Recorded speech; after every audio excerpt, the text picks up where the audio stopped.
Hi, I'm Mary Houlihan, the Director for Victim Services with the Commonwealth Attorney's Office, and I'm here today with Detective Chris Russell. Detective Russell works for the Lexington Police Department and, in my opinion, takes on really some of the most difficult cases the Lexington Police Department has to deal with.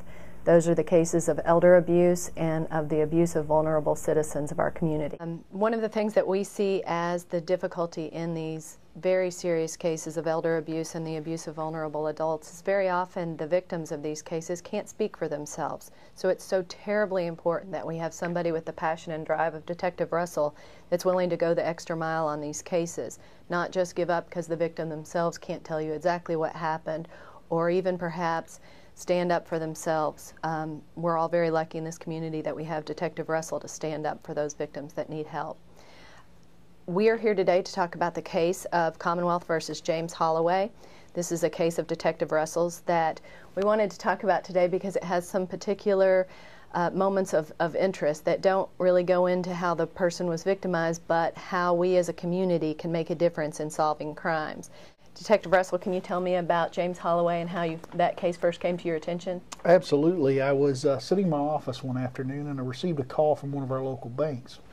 And they said that they had known the victim for quite some time and that an individual had shown up in their drive-thru attempting to cash a $900 check that said it was for tree removal in the victim's yard. The teller had developed a personal relationship with the victim over the years and knew that he was now in a nursing home and could not have possibly written this check. She also attempted to call the victim on the number given to him by the person trying to cash a check, and it was somebody on the other end who didn't know anything about the victim, his date of birth or social security number or anything. So based on that, I went out to the victim's house and we actually located the suspect's grandparents who lived across the street. And while talking with them, myself and two other officers were there. We were approached by a neighbor who was actually 12 years old. And at first I kind of told him, hey, you know, we're expecting this guy to show up. We don't want you to be in the area in a dangerous situation. He said he had to give us something first.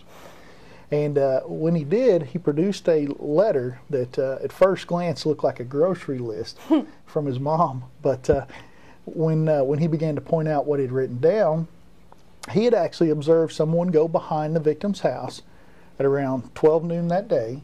He had written down the clothing description, what the person looked like. He had written down their vehicle description and the tag number of the vehicle. 12-year-old child. 12-year-old child, yeah. And he had actually written down that the person had left between 12:07 and 12:08 p.m. that day. That's which was fantastic. I was pretty much blown away by it, and I commented to the officer beside me. I said, wow, wouldn't it be neat if this matched the suspect? About the time I'm saying that, the vehicle pulls around the corner, and I said, well, I guess the suspect's here because it was the exact description. The guy steps out of the car wearing the exact same clothing and the exact same ball cap that this 12-year-old child had written down on this piece of paper. That's fantastic. So what did the child say he had decided to write all this down? What caught his attention? He just said he thought it looked suspicious. He thought that the guy pulling up in this elderly gentleman's driveway and going behind the house looked suspicious. Did he know the victim? The person that lived there? He did, and I believe he knew that the gentleman was not at home at that time. That's just amazing to me. We're always taught to have situational awareness, to be aware of the situations we find ourselves in, and that's one of the best steps that we can all take for our own protection. It sounds like that whole neighborhood has benefited by this child's situational awareness. It was fantastic. I was very surprised. I couldn't believe that he had thought to write down all these different items. You know, most people notice one or two things about a suspect, but he actually wrote down just about everything. Well, what we've decided to do is, thanks to Detective Russell pointing this out to our agency, is we have decided to give this child a Young Crime Fighters Award so that we can give him some positive feedback for the actions he took and the effort he made.